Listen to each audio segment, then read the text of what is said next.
Vous êtes aux États-Unis d'Amérique, les autres en Europe. Nous sommes en Afrique, plus précisément en République démocratique du Congo, au cœur d'Afrique. Nous sommes à Kinshasa, sous les arbres, là où l'eau de la rivière Kalabou coule. Nous sommes en train de discuter, de parler dans cette émission intitulée « Rien que la vérité ». Oui, c'est la vérité et on va parler la vérité ensemble avec mon jeune frère et confrère, celui qu'on appelle Benji Chimbidi. C'est avec lui que je vais co-présenter cette émission pour la première fois. L'autre fois j'étais invité, aujourd'hui je suis co-présentateur avec lui et nous allons recevoir des hommes que je vais recevoir aujourd'hui, ce sont des hommes de Dieu. Ils vont se présenter d'eux-mêmes et cette émission ça sera un peu spécial et ça va rester bilingue. Nous allons parler en français, mais il y aura aussi une partie en lingala. Bandoukou Apendi, là nous sommes en Swahili. Barabetoua Yaya, Mouchiluba et les amis de Lingala, Tokopasola Yango, Bandeko Nabiso, Bandeko na Beto, ya Congo Central, Beno Nyoso Bana ya Bandundu, Beno Wash, Beto Kelawa, n'a invité la Beto. D'abord, je commence par mon jeune frère et confrère Benji Jimidi que je vais co-présenter cette émission avec lui. Je dis bonjour Benji. Bonjour mon aîné Jérémy Yoka. Alors, lelo Torobeta Masolo Nini, Bandeko Balanda Somaïba déjà, Masolo Nini Torosolo la lelo exactement. En tout cas, Masolo est mon aîné et puis Isa Rubangisa. Elle n'a Yoka qui m'a rambo. On a fandi na lobby en tout cas. Depuis toutes ces années, on a Yokaki. Donc, donc le vrai nom de Dieu. D'où vient le nom de Jésus-Christ. Donc, Bango Balobi. Si Bango Baroloba. La question c'est d'où vient le nom de Jésus et quel est le vrai nom de Dieu. Très bien, on l'appelle Jésus-Christ de Nazareth, Jéhovah Jireh, El Shaddai, Jéhovah Nishi, ainsi de suite. Voilà. Mais c'est quoi son vrai nom? Je reçois mes invités. Mbote Ndeko. Mbote Mingi Papa. Bandeko ba Hollande d'abord ba yebayo komboro nani et puis ozana. Oui nga kombo na ngai depuis kombo na zaka Shaïel. Shaïel pourquoi? Shaï c'est mon nom de la famille et elle Bonzambe Nangaï Ndena Salik. Il y a mon identité Nangaï. Shaïel, c'est mon nom. Ce qu'on dit, c'est l'église des Noirs, pas chrétien. En fait, tu n'as ni l'église des Noirs, ni chrétien, mais tu as l'église l'église primitive. Quand tu as l'église primitive, tu as Branham. Donc tu as ni Branham, c'est parce que Branham, c'est l'église primitive. L'église primitive, c'est l'église Yayambo. Oyo muto batu babengaka faussement Jésus-Christ oyo atikaki yango na l'église primitive au touché faussement Jésus-Christ. Question ko ya wana na senango mais toza pe na papa awa mbote nange mbote mingi mpangi mungena kiese mingi neti na kilumba bubu yai uvwanda na kisika yai na beno samuna diambuke na beto awa betu kena kuzola kutubila pe betu zola banda kutubila bantu bakuwa yao kubanda awa na Kinshasa tina inza ya mvimi lokola mpangi mekato kutuba deja munu kumba mu d'abord mampu ya elle mampu ya nkumba muni na tata munu na mama mumba kupesa ka munu elle mukempe nzambi beteke démontrer yao donc lokola ngemetuba deja que non Jéhovah isa mu banzambi bake mingi par exemple mpange betu ya kento awa na Kinshasa yimbilaka banzambi ebele na dingala banzambi ebele batondi mokili e biso toponi nzambe ya Biblia alors mais asuki sawana te Yesu Masia azali mokonzi voilà maintenant non, moi, je savais que tout c'est bien la question que vous voulez mono. Donc, vous voyez que vous voulez mono. Yesu Masia azali mokonzi. mais bameka tuba est-ce que munu muke mutu ampamba muke mukonzi place muke salaka mfumu mukele mukonzi na dingala na kikongo mfumu mfumu mukele Yesu Masia quel mfumu ya mfumu non en vrai dire en mfumu non yandive OK yandive ou yandikaka ça va se savoir OK ndekolobi Yesu Masia Jésus-Christ on a faussement Jésus-Christ. Yebisa biso nani nde bokonzi. Non, ndeko nanga Jérémie okana katoma lobate. Namoni ndeko nanga Shai El alobi El wana eza die donc yaza nzambe. Avant okoma nanu et siga ya faussement Jésus a yebisa biso pourquoi porter El nini ye muta mokila zo mi benga nzambe. En tout cas, merci beaucoup Nabino papa journaliste.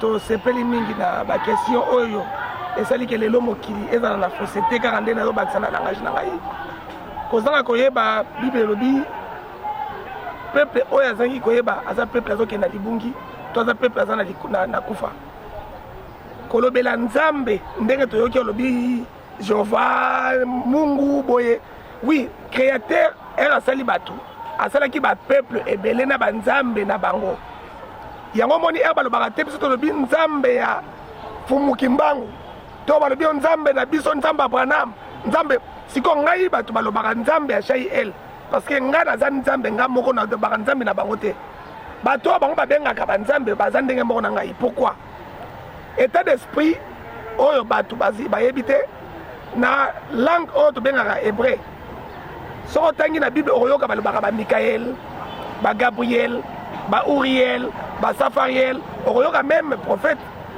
Daniel elle wana ezalaki toujours na suka pourquoi ba elle wana ezalaki parce que le elle qui représente le Dieu même Satan oyo bato balobaka babenganaka ye azalaka nzambe bainvokaka po ye mpo azalaka satanel satana wana azalaka satana te ye azalaka déjà basala ye satana nzambe aza ndenge mona ba Mikael ndenge mona ba Gabriel yango lomoni na koyeba nde esali ke ngai Shai nazala Shai El na kotanga na tangi nde nayebi oui effectivement koloba banzambe ndenge olobi biso to banzambe c'est en diminutif tozali bikelamu ya nzambe parce que puis les oloba nzambe alobi créant l'homme à notre image il nous a créé à son image et à sa ressemblance voilà. Na contexte wana nde n'est-ce pas que tobino banzambe bon en fait okoki koloba ndenge bolobi wana po nzambe mokene ya monene na bible ezalaka te okomona te sika moko na bible bolobi oyo eza petit die oyo eza grand die te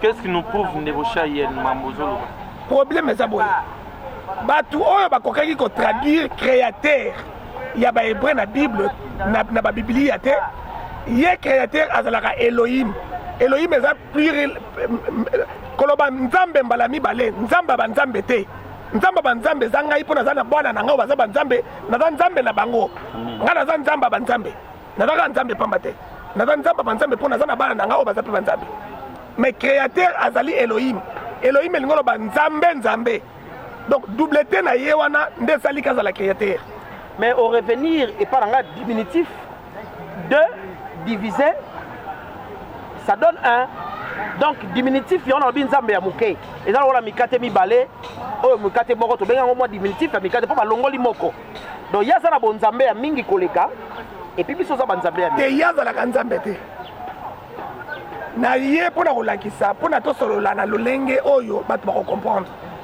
biso nde to za banzambe po biso apesi biso pouvoir soki tolobi ke nzamba muke eza mwana na ngai mpongo naza nzamba munene nasali ya muke na se ngai nzamba munene na boti ya muke tata na ngai azalaki nzamba munene aboti ngai donc ngai mpe etange nzambe kokola na boti ya muke mais sikoyo créateur aza ndenge moko na biso te créateur azalaka Elohim ça veut dire le créateur de toutes choses ok na ngai na yo na banzambe nyonso tu tobengaka wana mutu akoki kokela mutu azali te biso nyonso tobimi na nzela ya mama et puis bible yebisi biso boye moto nyonso tu abimi na nzela mwasi aza moto basumu yango moni yebisaki yo faussement appelé Jésus-Christ na meka mpe kopenge moke parce que balobaka Yesu azali mwana ya Maria donc soki abotamaki na Maria aza moto masumu akoki kobikisa te mais na kozala nzambe aza nzambe neti nga na ye toza na biso na point moko na ndenge lolenge moko Très bien.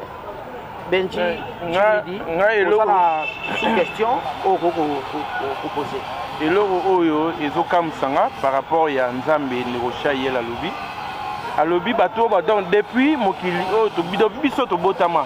Tout ça mais la Nzambe tout ça mais la paix Jésus. Donc tout ça na possédé donc ba prière nous surtout tout ça là ba délivrance tout le monde na l'église bazo kwea et pas na bino donc bozo croire na ngote explique-moi un peu c'est comment. En tout cas, merci mingi na question qui toko lobi wana. Et pas na biso question nyonso tout ezala na esika oyo tokomona mpona kolobela yango na bible. Question oyo papa posaki ezalaki na bisika oyo tokopesa baréférence na bible mpo tosolola mpo tozoloba nanu de manière ke tokota na makambo. Question oyo pose na lolenge koyanola yango malamu elingi koloba boye. Omoni Nzambe de nature oyo basambelaka te oyo akela likolo azaka nzambe te oyo akela likolo aza créateur biso toza bacréature. Mais créateur eza titre créateur c'est un titre tosala boye nalingi tokenda mwa malembe mpo bato bacomprendre biso. Nzambe aza nani? Nzambe ezali par définition ya nzambe elingi oloba un être ou un objet qu'on peut adorer. Yango komona ke moto asali ekeko na ye alobi ke wana banzambe na ye mpona komona esika banzambe baza ebele lelo kotala na bafilme ya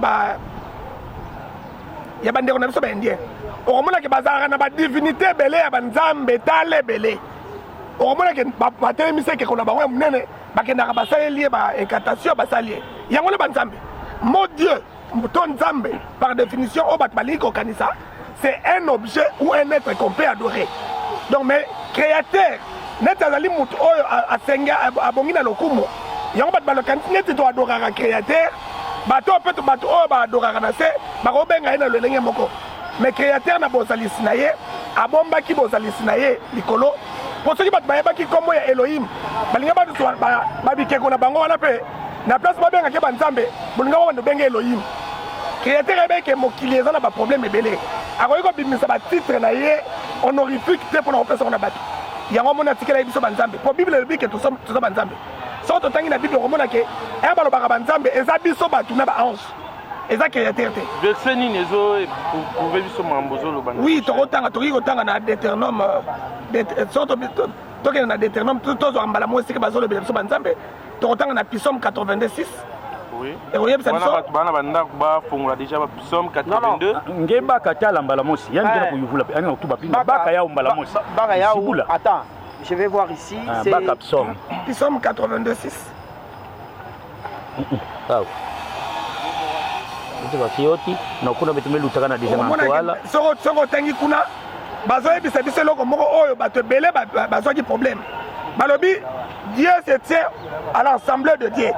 Et juge parmi... Dieu se tient à l'assemblée de Dieu et juge parmi de Dieu.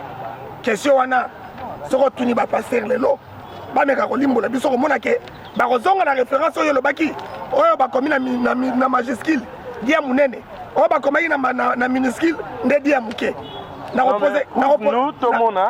reposer question wana era kotanga na retourne à différence. Combien? Ils sont 82 bandika là. Oui. Dieu se place dans l'assemblée du divin, oui. Au milieu des dieux. Oui. Attention. Très bien. Il juge jusqu'à quand jugerez-vous avec injustice? Donc, wana ezali awa eza bandeko na biso beji eza nini temen eza bible batémoin de Jéhovah ere batangaka ere balobelaka makambo balingaka kolobela yango toujours avec limemia mpona koyeba ke ere balobelaka neti bango bayebi ke so balobeli Jéhovah eza créateur so balobeli badie eza bato mosusu yango yoki balobi Dieu se tient parmi les divins bato babengaka badivins ce sont de Dieu ce sont les divinités en fait. Donc Dieu se tient à l'assemblée de Dieu. Malgré Bakimi, Bazongi il juge parmi les qui? Parmi les dieux. Pour on l'accès que quand on parle de Dieu, nene, quand on parle de Dieu, mouké. Ne pas on tanga awa na Jérusalem. Oui, oh Bible à Jérusalem, papa, on tala awa. La Bible à Jérusalem est même le kotolobi. Nous sommes 82. Oh, Dieu ne reste pas muet. Plus de repos, plus de silence. Oh Dieu. Voici tes adversaires. Yahvé. 82. 82. Non, Vingila. C'est pas 83. Non, 82, vous avez Ah ouais, 82. C'est 82 ici. Hein? À l'assemblée divine, Dieu préside au milieu des dieux, il juge. Donc, Dieu, oh, le créateur, il est en l'ensemble de Dieu. Oh, bazobenga batomike, azo juger. Nangina tuno papa, au monde ba komidia. Au monde dia mukie na dia munene. Différence des alliés? Oui. Différence des alliés? Différence des alliés. C'est la langue française. Oui. On dit ceci. Nous avons appelé la lettre bakomia. Très bien. À l'assemblée divine. Divine, oui. Dieu avec des majuscules, oui, qui fait d'Inzambe à Lola, préside au milieu des dieux.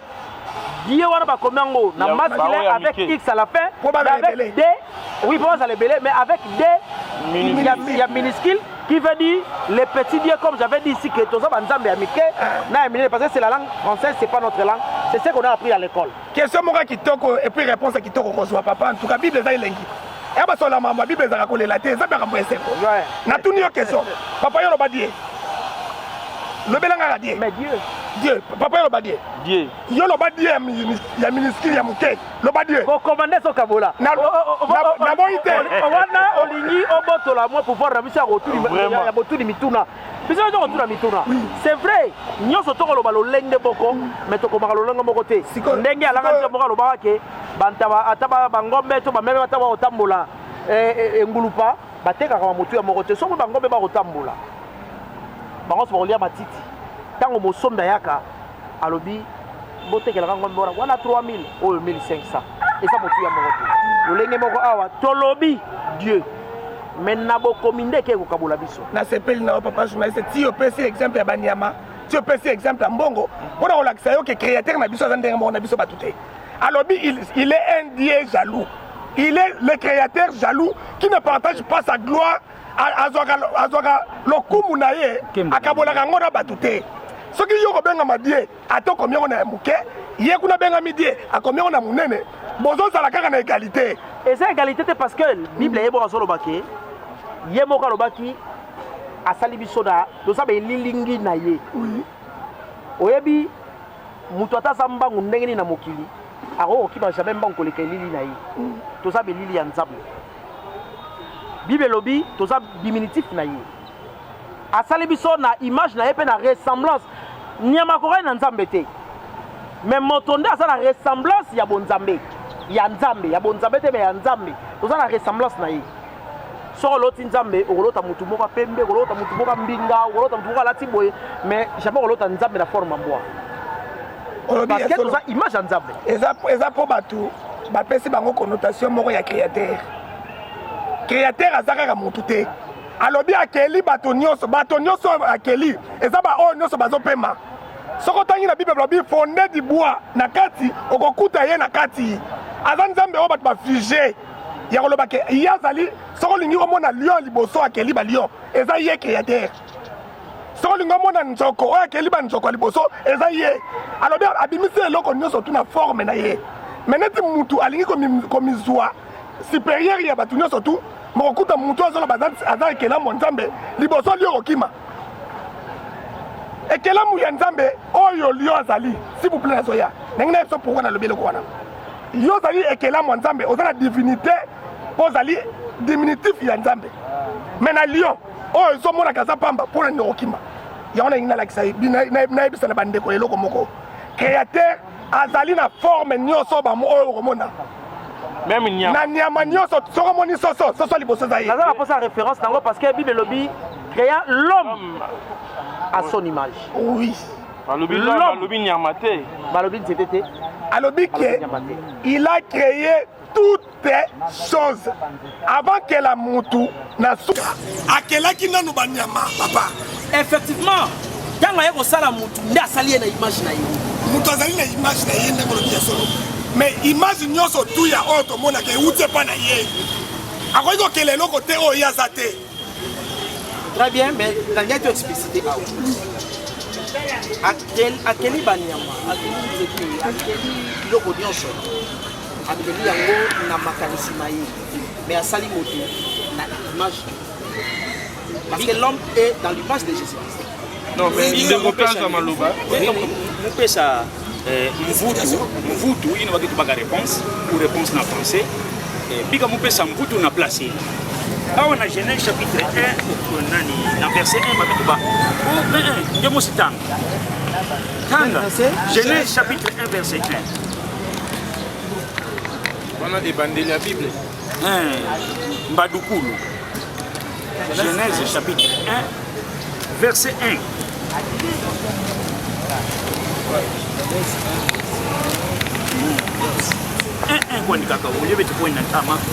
Au commencement, Dieu créa les cieux et la terre. Et la terre. Donc, amesa la mazulu nantoto. Or nantoto, kuna nde bima nyonso mekato. Yavwenda bayindi. Yavwenda bandeki. Yavwenda bayindi. Donc nantoto ya mekato. Yangu na muna ke place nkaka kana muntu mekufuwa bametu bangi katwa kana ntoto ngemevutuka poussière na ntoto kuna ngikatwa même intia yameka kufuwa yamebola yakivutuka kana ntoto to yanavutuka terre yao kwa ningezo la ngezaba kaka est-ce kandi salaka bima nyonso na bayi na bani do na beto betu katwa kana ntoto kima mosi pekena komunika au betu na kudiata betu na kumona betu na kusimba katwa kana ntoto nyonso ntoto même bisengo ngena mona ya bakino sadila betu bali kutadila betu même ba plastique yayi nyonso katwa kana ntoto nyonso betu na kusimba donc ya betu ba palpa même bima yake na kumonika na ina kena kumonika be yandi salaka ya kama mzo moni sala na Genèse ina ya monse ke ntoto ani salaka zulu bima zulu ke mtoto mazulu bima mazulu ke ya mtoto yao ya betina kusa betina kudiata betina kusimba betina kumona yao kwa mjola mpesa vuto na place. OK.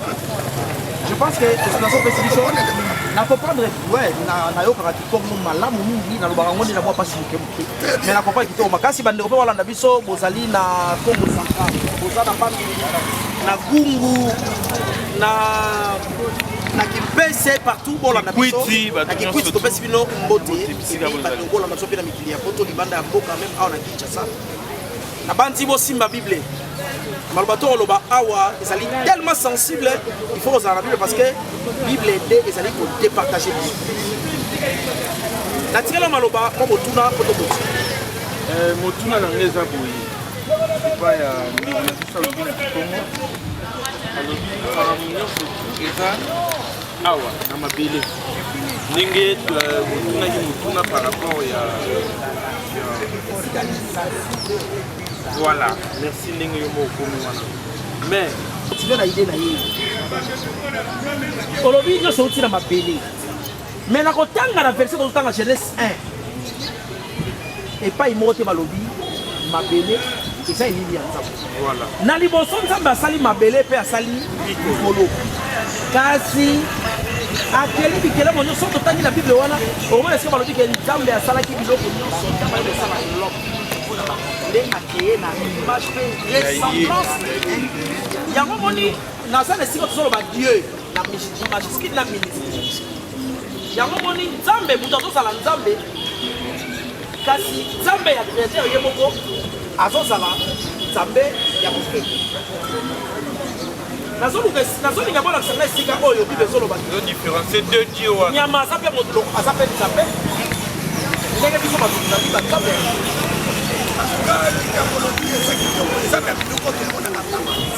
avant yo pose question na pesaki yo réponse avant nalobi kende mpo bandeko na biso baindien okomona basali bafond d'or na bango fomingo donc bangombe wana baye mutu nyonso tu oyo abotami ayebi ke ngombe wana aza nzambe na bango kolukanga na biso te mpoza makambo tozomona abanti koto wana toyebi eza na bato bayitisaka bato bayitisaka meme aza na ndekele moko aza na mbwane c'est-à-dire que ezali spirituellement Nzambi nandi spirituellement Nzambi ba incantation ce qu'on appelle diabolique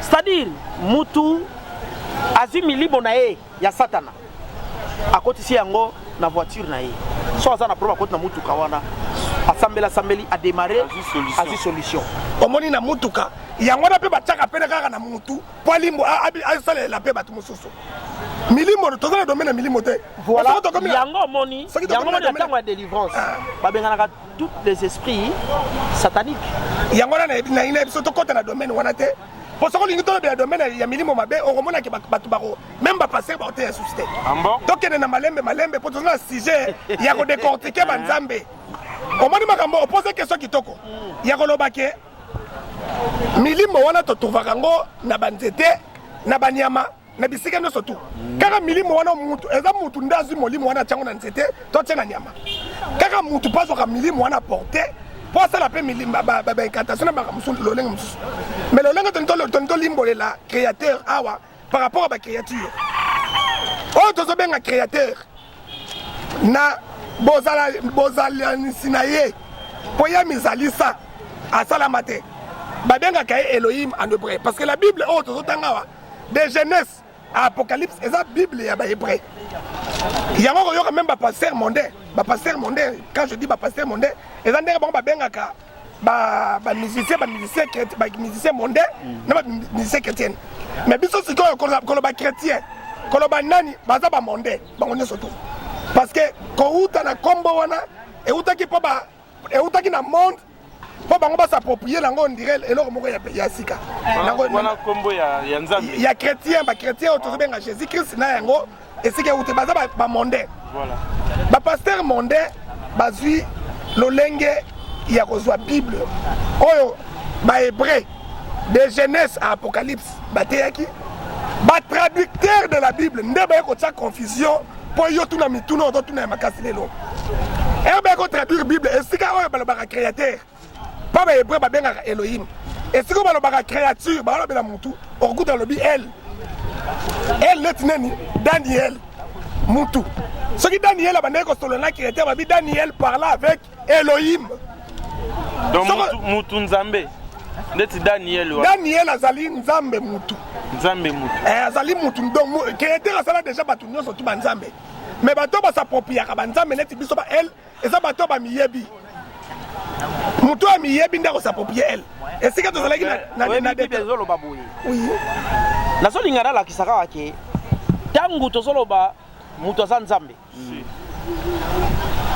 totelemi na diminutif or nzambe ya monene eza ye moko pardon c'est sa question na ngai nanga naloba boye bible lobi je vous ai donné le pouvoir de marcher sur les serpents voilà omoni te ke likolo ya biloko nyonso mokili nzambe atie biso bato likolo parce que tozali banzambe na bango eloko bozoloba eza ya solo eloko ozokomprendre ngai oyo bozokomprendre ngai te eza moko biso toza banzambe nalobi ke ngai nzambe liboso yeyo ngai naza nzambe ya kategorie ya basimoki mbangu oyo baza banzambe naza nzambe ya kategorie ya bajésus christ oyo bato bazosambela naza nzambe ya kategorie ya babranam oyo bato oyo batombwami mpona koloba mais nazali créateur te oyebi nayebisi yo tosala boye mpona o jésus christ aza nani en tout cas na koloba ya solo eza ke mutu oyo baza kobeta na histoire ya jésus christ azali mokeli ya likolo mpe na se mais kombo wana bapesi ye eza yango te donc bazwi mokeli ya likolo na se bazwi kombo moko oyo balokoti babambi ye ok bible elobi boye soki mutu achange kombo aza mpe na esprit mosusu donc tout changement de nom ememaka changement ya molimo créateur oyo azali mokeli kombo na ye nde ebikisaka bato mais ere bazwi créateur na histoire na ye bapesi kombo ya jésus christ eza mpo bato bakufa okoremarke ke biso toza mboko tosambelaka mingi mais bato bayinana mitema mabe eza jésus christ ezali baœuvre ya satana oyebi esika kombo ya kristo ezali nde kimi ezovanda kasi satana azolala pongi te mbuta tu crois que Kombo ya Jésus-Christ de Nazareth. Ezo makimi na mabota te. Mpangi. En tout cas muka na kiese mingi. Façon me pesi la nguvu ina na munu. Alors, avant de continuer couper sangue na nemvutu. Tangila mutete awa na prologue de traducteur hein. Awa na awa kubanda awa. Si awa tangila muka na prologue de traducteur. Baina ke balulaka bandi ngangani. Nanti mambote bame balula ba Bible na bandinga nyonso. Vous êtes donc invité à en faire la lecture avec une bienfaisance. Attention. Bienveillance. Attention. Oui. Et à vous montrer indulgent là où, en dépit de nos efforts. Oui. Là, c'est qui parle. En dépit de nos efforts. Parmi les traducteurs. L'interprétation. Oui. Ah, bazote ya bato ba interpréter Bible mabe. Continuez papa. Continuez papa. Nous pourrions sembler avoir échoué à rendre quelques expressions. C'est qu'en effet, quelques expressions, c'est qu'en effet, il n'y a pas d'équivalence entre des choses exprimées originairement en hébreu et leur traduction dans une autre langue.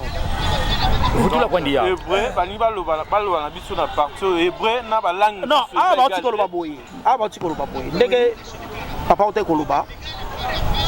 Nonge mani savait, pardon, il faut que kumati awa.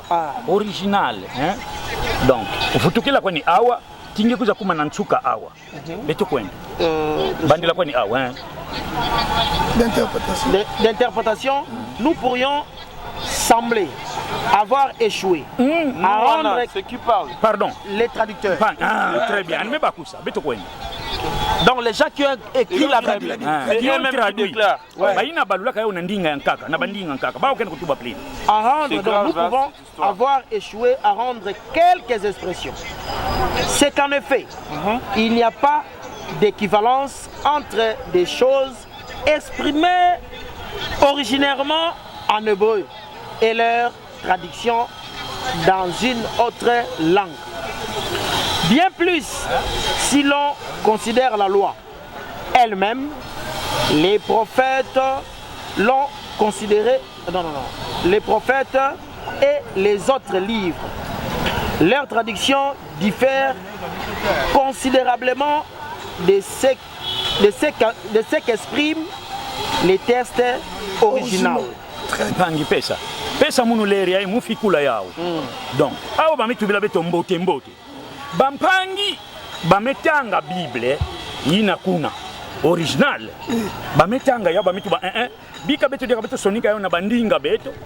De façon que bapangi ya beto kuna na bandinga beto ba odia baba kusa balanda kwa ni nzambi moti ya ba Yuda beto bakatena na context ya nzambi. Bon, yandi salaka beto bankwiki zinandikele. Yina bete buklaka bandimi. Ba yina ke venere ke yandi vraiment. Alors awa lera ibantu ya ime balula yao na bandinga nyonso.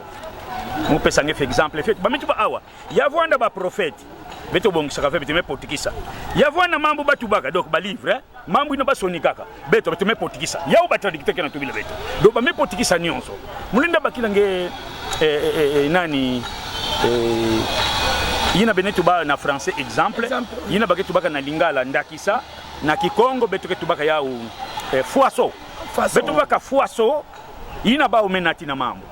Bampange beto yina ba français ça na concile de Nice na 325 Nice na France ba udia ka ba imposer ke ba français beto ba kolanda mambo beno ba helléniste ba grec metuba beto dia ka il faut beto banda sambila beto dia ka beto bandalanda beto alors ba français tangu ba kumaka kuna na bwala yine ba ya banani ya ba Yuda ba mitala pa ba mituba awa muntu yayi ba mesonika kumbu nandi kef nini yakele kef zola tu banini tangu ba mitubla ba no kef yayi donc juif me baka anime kulokota dibanga ametuba yayi beto betike bokilaka kef yayi benike bokilaka kef beto nandinga bwala beto betike bokilaka yawu Pierre muna pesa nge foisson de bakuse bami to yani apôtre ina nkumu nani kefe mebeto kefe zotuba nini o kefe zotuba tala kima ba memonisa ndiki ba memonisa ba kima bado bami to mebeto kima ya ina bwala bete bete bokilaka ya Pierre tant bami vous traduire Bible en tant que ba traducteur baba bami kuma place ina Simelon kef baba bami sonika Pierre lerai tango évangile kuzaka kota kwa bamindele nataka kwa kuna bwala beto bakongolais na Congo central ntete baba kaka nkanda yai bametu babuku ya luwa wanu basonika yau na ndinga Kikongo tango bamesonika buku yai na ndinga Kikongo plus précisément Kimanyanga bamekuma place ina bamonaka français sonika ka Pierre bami yubula français benu mesonika na ndinga benu français Pierre zotu banini français meloko tadi banga an memonisa ya donc ntumu aina nkumbu nandi libanga kwanda ka Pierre no landa munu alo bangala leri aiba metu beto dia kana dingala betike balu la Bible na dingala beto dia betike sonika na kidingala banga ba Kongo baba mesonika petelo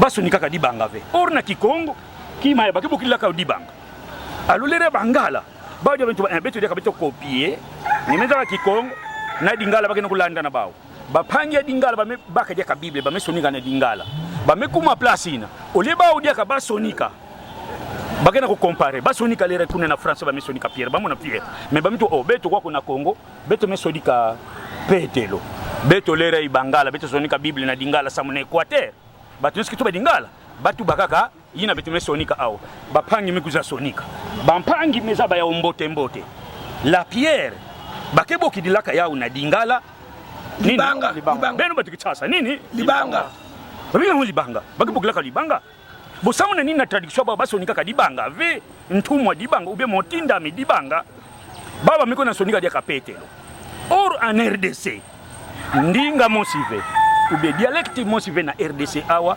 bakebo kidilaka dibanga petelo dibundu beto bintu bambala mosi inzo église alors tamu ya vondaka kef ba mekomisa Pierre bakena ko balula ve bakena ko balula mais bakusa déjà kwa kompanyi mosi metu ba déjà ya vrai na mambu nyoso betu mesonika na masonuko nyoso betu na tuba ya longo antiko ba place mingi betu beto baka beto fait même na classe na français bakitu baka échouer même ngi metanga français donc échouer na ba prophète ya winga mona place ngo beto kuma place nkaka dia ba mesonika neti bwala mosi kuna nkumbu na u Chomeron na français lokola babalulaka na français bamekumisa u Samari lerai mugena kutuba mbala mosi mwana udeclarer au tuo Yehoshua Hamashi yina ba oketubaka yao ba pasteur abetuke tuba ono kuna na Israël bakendi makachezife bakesolaka nkumbu achezife mais comment se fait-il la langue française ya kuisaka ntama mingi ve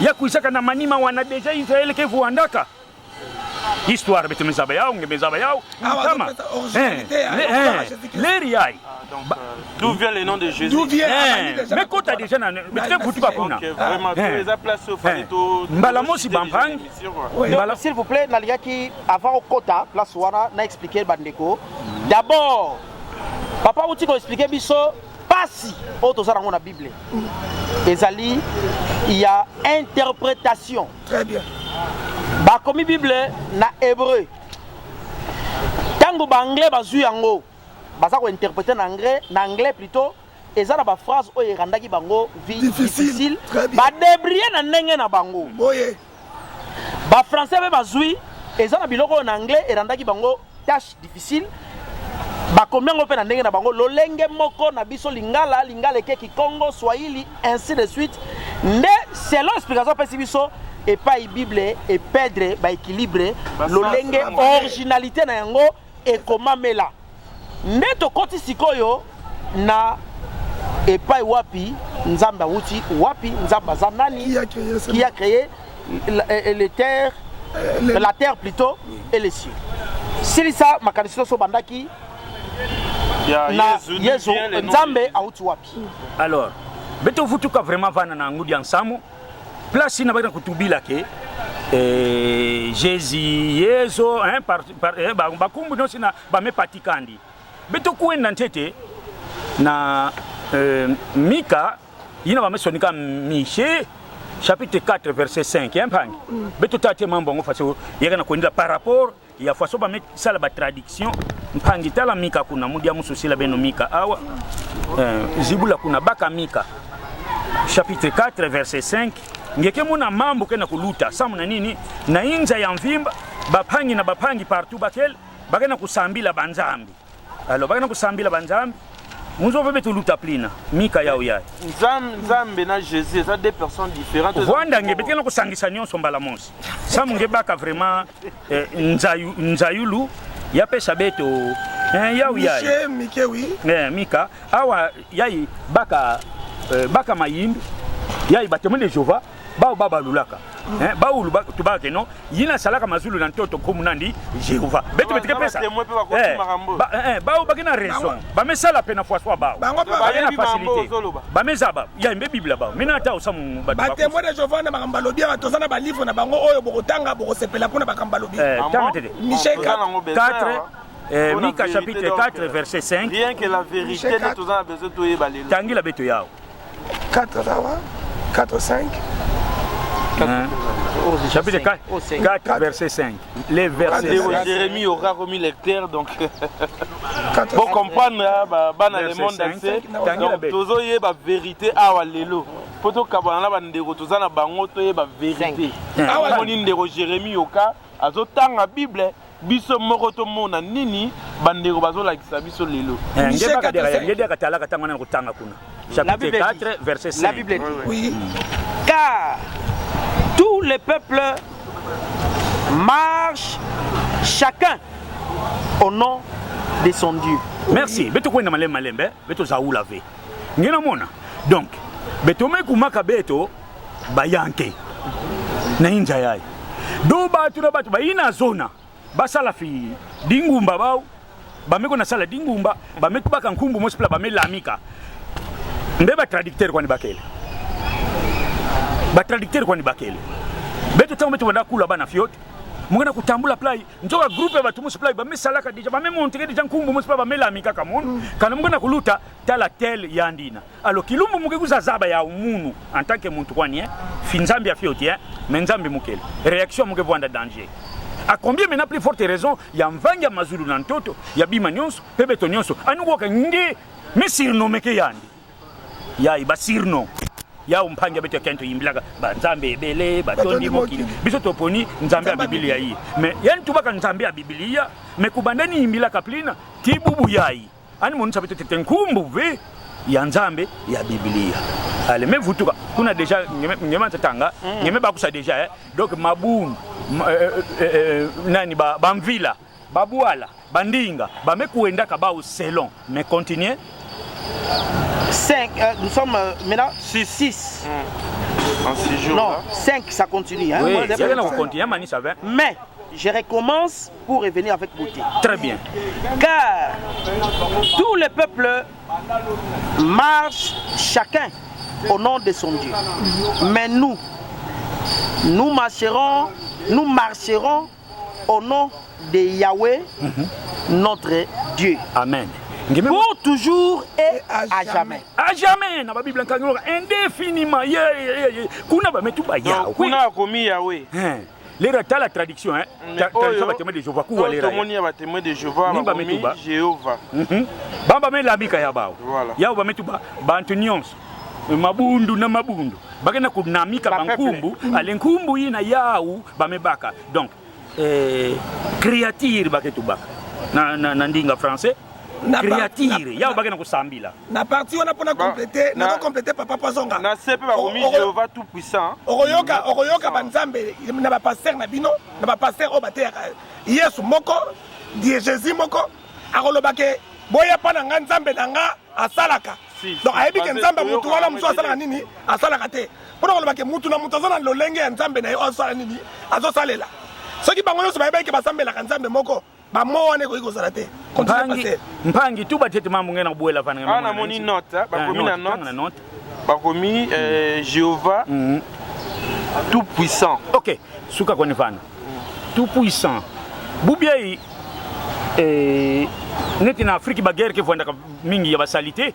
ngeke muna muntu musipla bana mbokila ndi seigneur de guerre mbia nike puissant kuna anike puissant ve ana ko jona babwala net histoire betu tangana ntama ya Hannibal mais saccagé mais ani vonda ka tout puissant moi je vais salaka nanguna intu nani planting una na Zulu net Hannibal mais qui tout puissant nani kuzaka suka na bakento vingila lera beto kwenda moncha na Genèse 17 place multiply bana tubila beto tout puissant hein Jéhovah qui est tout puissant lera mgezo moncha na Jéhovah na Genèse bozana ba livre ya bandeko na biso mona erto kokota yakele vingila kan to lobela makambu to mona ba preuve oyo mokili poza mokili ne totala yango na zotanga awa batemo de Jéhovah balobi tout puissant toto bimisela bino livre na bango pona ko leba papa journaliste tuni biso abi mais Jésus azaki agité o ba tous basambelaka toyoka ba tembo de Jéhovah basambelaka Jésus mais balo ba ni ba livre na bango totanga na no mpangi baka awa na Genèse 17 tangila beto kaka ntila ntete kaka après betkitanga commentaire Genèse 17 Bible de Jérusalem Genèse 17 Bible de Jérusalem Lorsqu'Abraham eut atteint 99 ans, je recommence. Oui. Lorsqu'Abraham eut atteint 99 ans, Yahweh lui apparut et lui dit, je suis El Shaddai. Marche à ma présence et sois parfait. Merci. Simba kweni pana. Ouais. Kwa kungememona bapangia betu ba témoin bakele ya Jéhovah. Hein? Landa kama lembe. Bametu ba témoin bametu ba Jéhovah tout puissant hein. Awa lerai beto kwenda. Awa bametu bila betu nini? El Shaddai, Yahweh El Shaddai. Kuiza kwa kuna commentaire. Po ba expliquer ke beto mbote dia kana inchi tala place metu la tenda nkongolo. Tenda nkongolo donc nzila. Note la traduction commune, hein? C'est par là. Okay. La traduction commune. Est-ce que Bandi wana? Oui. T'as la place mais souligné. Non, sauf Jacob, non, rare en dehors du Pentateuque. Sauf Jacob. Sauf dans Job. Non, pas commis, sauf dans Jacob. Dans Job, oui, effectivement. Oui. La traduction commune, Dieu Tout-Puissant, est exigeante et inexacte. Malembe tata, tanga malembe. Dabandeli. Inexact. La tradition commune, Dieu Tout-Puissant est inexact. Awa bazole sabino. Problème est tozolo bila nzambe te. Awa bazole bila Dieu Tout-Puissant. Balobi que traduction Dieu Tout-Puissant na kombo créateur eza inexact. Allez, bakantete nkanda yai tata baka dia kankanda. Est-ce que fana ngeme bako? Des fois ba mene ni nange. Ah, beto sabave. Yai ke mukanda ya bapangia beto. Ah, bapangia beto ke sonika kamingi. Oui, asili ça. Non, asili si. La traduction commune Dieu Tout-Puissant est inexact. Voilà. Na valeur combat créateur. Au moins ça balobi El Shaddai. Na likambo papa soloba. So balimbolo ba Dieu pamba il faut n'attendre à partir pour na confirmer mambolo ba il faut inexact ndenge Dieu pamba te mais Dieu tout puissant et ça inexact na valeur combat créateur bo za n'attendre pardon ngapi n'attendre nana wana ndeko nanga yo kam tatanga ki balobi boye Dieu tout puissant est inexact. Continue. L'essence est incertain. Oui. On a proposé. Donc ce qui déjà Dieu tout puissant est inexact. Sens nango est incertain. Bateau va traduire Bible pour on a proposé quoi? Bible basango. Bible ya basango. Ya basango quand même. Mais Bible traduit là-bas. Le Dieu tout puissant est inexact. Non mais Bible ils ont proposé. Le Bible proposé Dieu de la montagne. Oui. D'après l'Acadien. Mpangizenga. Samuna nini ba me proposer ba ou quoi ni bantu do bana zo ba surnommer faut so ba ya surnommer ke donc on a proposé donc ba me proposer ba qui menka beto ba kantete mukanda ba panga beto ba témoin de Jéhovah tela qui ma ba metula na Zulu les non divins qui demeurent à jamais na kikongo ya zotuba donc na kikongo ya zotuba nkumbu ya mvangi ya biabio ya beto nyonso ya bima nyonso ina kena komonika qui demeure à jamais na ina kena komonika on va expliquer biso nini eza na kati ya livre oyo eza ya ndeko na biso ba témoin de Jéhovah oui na page nini loba page ya awa page 9 page tadi la mombote awa donc page 5 pangi tanga ngeke munake mambo bametubila beto awa munu musu mesonika deja awa absence du nom du créateur tanga ntete awa na ba bible tanga awa ba musu bapange beto mesonika.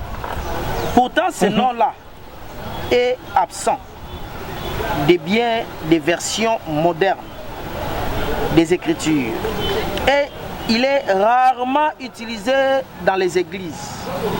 Dès lors, au lieu d'être sanctifié, il a été caché à des millions de lecteurs de la Bible. Pour vous donner une idée du sort qu'on lui a fait, nous reproduisons ci-dessous 4 traditions d'un passage où il devrait apparaître.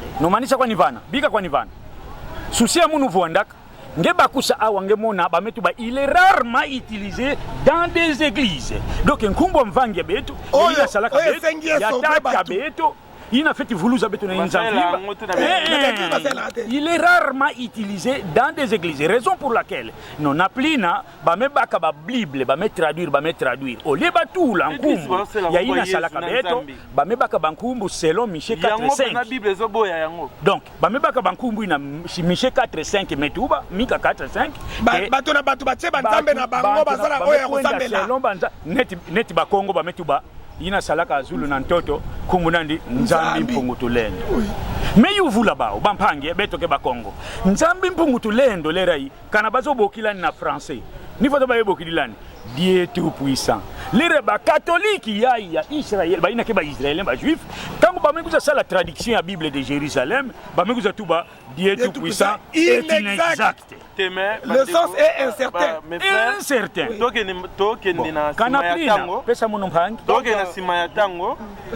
En tout cas, un peu pour expliquer monde mambo loba oyo qui vous en a raison parce que obo loba ils problème mora munene obo mais la monde parce que monde to sambeli Yesu to sambeli tata Nzambe bino boye bolobi que depuis to banaye ko sambela to koli to komi na ba âge oyo to za na lokuta.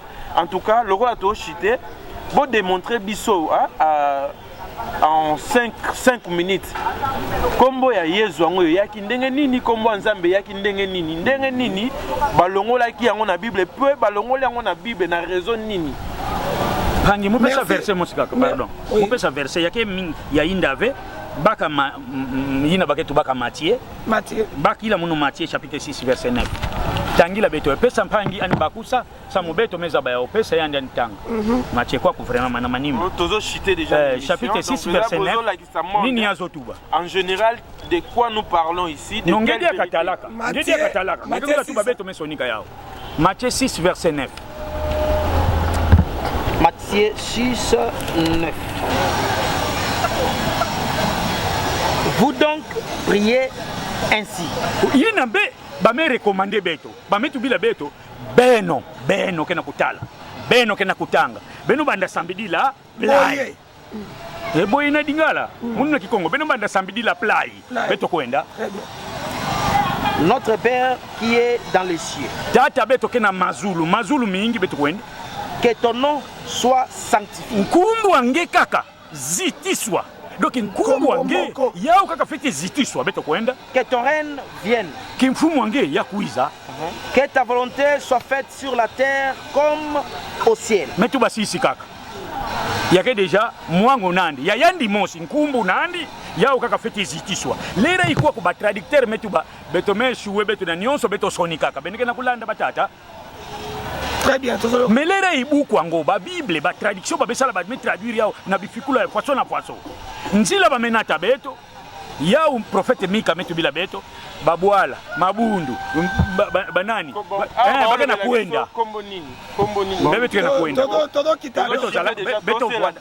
beto vwandaka na Genèse 17 kombo et puis bolakisi biso na Bible donc ba témoin de Jéhovah totanga par rapport à question qui to meka mpe kozala mokuse pour to ki matanga na tango oui ba makambo tozolo beza bato batangi classe tango nde bako yeba et puis bako yebisa bandeko na bango balobi na biso na tango na l'an 0 babeteli biso histoire ya la Bible babi l'an 0 bandi na Jésus Christ ndenge bayebisi biso ndenge totangi okomona ke na l'an 0 oyo bazolo ba Jésus Christ mais kombo tozobenga mutu ya l'an 0 eza kombo ya 312 la langue française est na 312 328 nde basali ba langue mususu etikali wana la langue anglaise pour kolobela Jesus est na 6e siècle donc 4e siècle la langue française est as kombo oyo bino bozo sambela ya créateur oyo tozobenga mutu ya l'an 0 bazobenga ye na kombo ya ezo ndire papa journaliste eskizenga na tuna kombo na yo pianga kombo neza na Jérémie Yoka papa Yoka lelo toza na 2021 tokomi na 2050 bana ya papa Yoka po babenga ye papa Yoka po ezala référence ya lopangu to eloko natikaki balobi kombo na ye komi Benji est-ce que Yoka oyo asombi Bible na telefone na ye soki kombo na ye kokoma Benji est-ce que référence ya biloko ya Yoka ezalaka ya Yoka non eza ndenge basali na créateur mutu ya l'an 0 abotama aera ye akiti azalaki na kombo na ye oyo ebandaki kobikisa bato oyo esalaki ke babikamo ezozala kombo nini kombo ngo ezali Yehoshua Hamashia oyo tokotanga mpe na banini batémoin de Jéhovah bazoconfirme awa tokomi na tozo atterrir mpo topesa bino baréférence mpo bandeko balanda le nom divin qui demeure jamais totangaki mpo batémoin de Jéhovah oyo toyoki ke balobi ke bakombo ngo eza rare awa tokopesa papa Yoka atangela biso awa pour vingila titre kaka ya nom divin zo tuba pour prendre l'exemple non pardon papa nkumbu kaka ya mutu salaka yinza ya mvimba bametu bila beto na livre yayi ya fait demeurer à jamais donc ya lenda changer fait le nom divin qui demeure à jamais comment ça va changer oui pour prendre l'exemple le plus marquant citons le cas de Jésus. Savez-vous comment ses amis et ses parents l'appelaient dans leur conversation quotidienne? Oui. Pendant son enfance à Nazareth. Oui.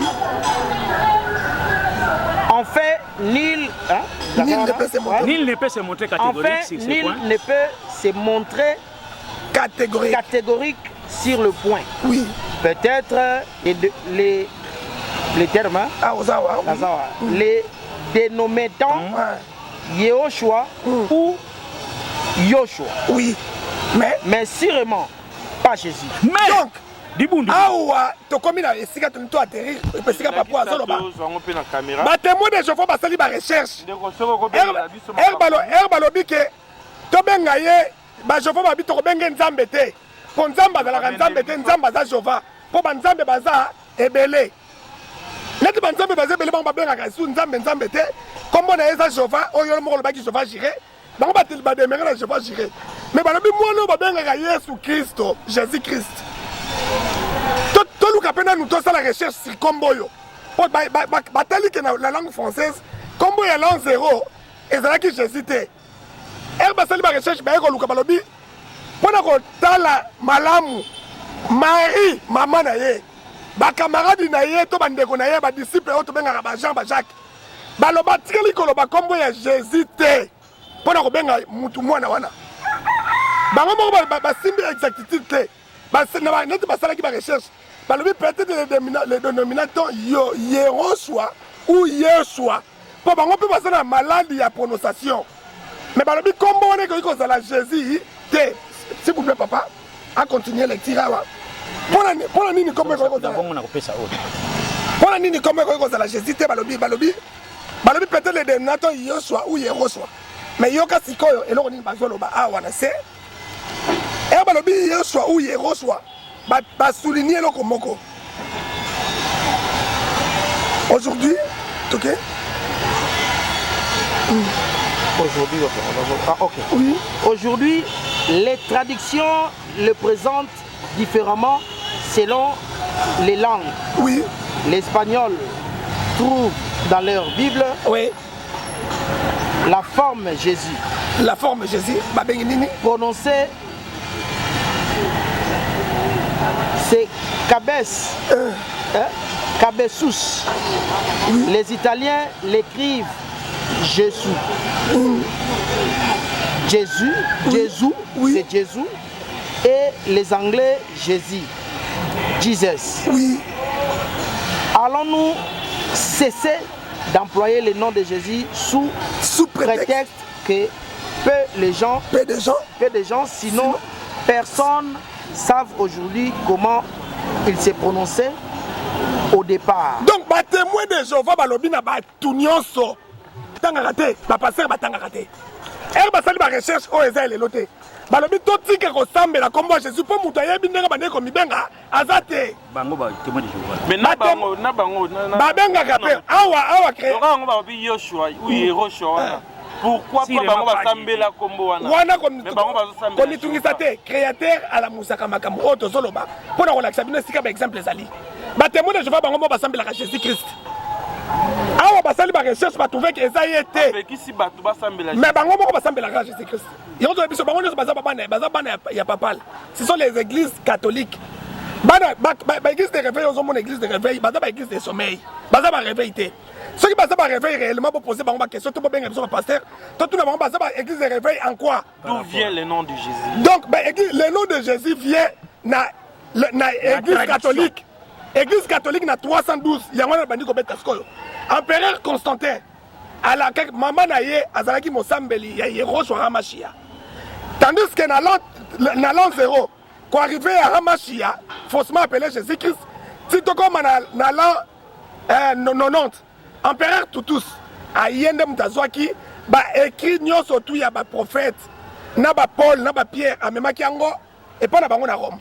Era memi ba mikanda wana na Rome, église ya Yehoshua Hamashia bandaki ka côté ya pour bazalaki partout na monde. Si quoi era comme na 312 maman ya empereur abandaki kosambela Yehoshua Hamashia. Empereur a dit abi maman to sanga makelele mingi. Soko lingi na sambela nzambe na wana na lokene bitumba. Soki na longi bitumba sambela nzambe na yo soki na longi bitumba wana er na koya na ko officialiser nzambe na yo ebima partout. Empereur akei a longi bitumba ko zonga zongi ayeko pesa sko maman ne promesse. Avant pesa maman ne promesse abengisi ba évêque nyonso tu ya monde bazalaki 450. Na 450 wana er baye balobi bon il faut to empereur biso nga bi faut to sambela nzamba maman na biso bo panza ngona mokili ba conseiller ba bité empereur ceux qui to sambeli nzamba ba yuda ba biso to dominer bango po baza ba colonie na biso to dominer bango ba koma ko dominer biso na religion na bonzambe na bango oto lobaka ba bibo to ba voter 230 ba voter ba changer comme créateur 220 ba bino le nom est invariable. Pourquoi mouteza invariable va changer en côté 220 bazalaki muke 230 bazalaki belé balobi bona kati ya kombo wana eza kombo créateur ezaki YH WH SH na ba kombo boyoka ba tétagramme comme maka yango moko te comme na textogramme wana ko senga na tableau to ko démontrer yango na kati ya ba kombo wana balobi bongo ba eko changer première traduction basalaki eza Yesu Yesu obat babenga na lingala bakanza ondeza munoko na bango za munoko na bango te. Ba trouvé que Yesu na forme grecque. Et donc ça la pratiquement prononciation basi. Donc net la femme en français, moi si na lingala. Yesu na eza bongo. Babi faut ba ça S pour elongo donc basi Y. Na komba créateur ba kitisi. Balongoli H, ba che ba trouvé, basi S ba che. Basi I ba che, balongoli batoué sous H, bakiti S, batie S sous support et ça là. Donc batie Y et S U Yesu. Babite Yesu sa femme. Babati S na sale sali Jesus. Yango na pesa kinde kwatanga. Omona ke ba et pas ba bande comme sous net ba espagnol. Balobaka Jesus, Yesu. Wana nde bango balobaka. Et ça première traduction o salemaki pour ko lobela ke créateur. Mais quand on a Yesu, on va tous ensemble la gawa. Et nous on va ensemble la moi aussi. Et on dirait que nous sommes femme. Donc, ma famille, il y a moi si. Moi.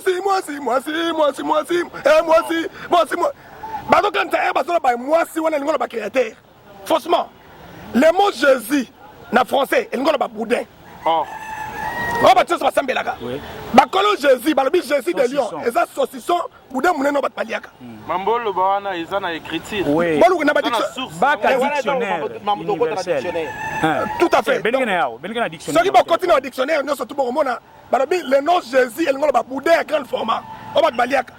Jésus, nous sommes un papier à mon nez. Duplicateur. Oh, architecte, ça c'est là. N'est pas Jésus. Mais par contre, Jésus Christ. Alors que le mot Christ est où tu peux pas payer d'Antioche, Wapi, na Rome. Mon taliboso a le mot Christ et ça Paul. À quel côté, ils sont pourtant na Acte des Apôtres 11, 26. Balobi, Paul a qui pas payer d'Antioche. Bakuti mutumoko ya ba miracle ngeti edingwe de moto ngenge. Ndenge dingwe beki abeta ka ba David, bakuta mutumoko bongo. Siko balobi mais papa edingwe. Papa oyo ko sambela azosala ba miracle ngeti edingwe moto ngenge. Donc neto sala bongo to bando benga omba la moko nani edingwe. Edingwe wana nde ngwana mutu wana bando benga les chrétiens les chrétiens. Donc obi no benga ka tolo baba neti papa tuna nga wabi bato église ya église des noirs. Et ndene ote yebwe babi côté na oyo ndenge mona bato église des noirs. Donc ba personne connotation église des noirs ya ngona Paul asoki komba ba chrétien. Chrétien muta créateur qui na l'an 0 avec chrétienté. Chrétien on est même quand le Jésus, même quand le chrétien, nous sommes tout et ça combat et abomination. Oh Satana, azala lolenge belé, azo même abatu poto eba. Mumbuwe la fioti awa mpangi tanga ntete awa. Demain, to. Non, venez la pangi manisa. Pratiquement la souka. Manisa yai, pardon. Manisa ina. Manisa côté en place. Si quelques lecteurs venaient à s'étonner de ce que nous écrivons, Jéhovah et non pas Yahweh, Yahvé, nous répondons que nous nous sommes fait un devoir d'adopter dans votre livre que les modifications qui s'imposent. Il est certain que le mot Jéhovah, mot classique en français, consacré par le maître de notre langue comme par la littérature chrétienne, qui depuis des siècles fait l'éducation de l'Église. L'édifice de l'Église. L'édifice, hein? Donc, l'édification de l'Église est un vocable conventionnel. On comprendra. Il mène quoi ni pangi? Biga quoi ni?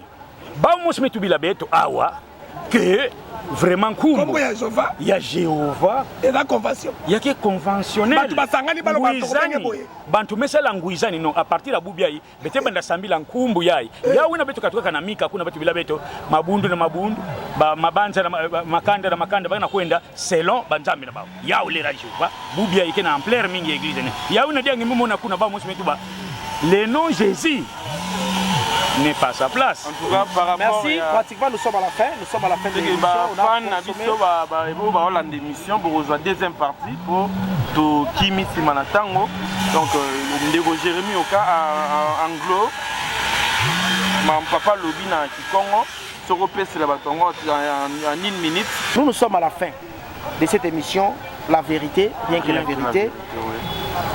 Très chers amis, nos téléspectateurs et internautes, vous êtes partout dans le monde. C'était l'émission La Vérité. Nous sommes à la fin. Mais ce que je vais vous dire, prenez aussi votre Bible dans Romains 10, 13. Car quiconque invoquera le nom du Seigneur sera sauvé.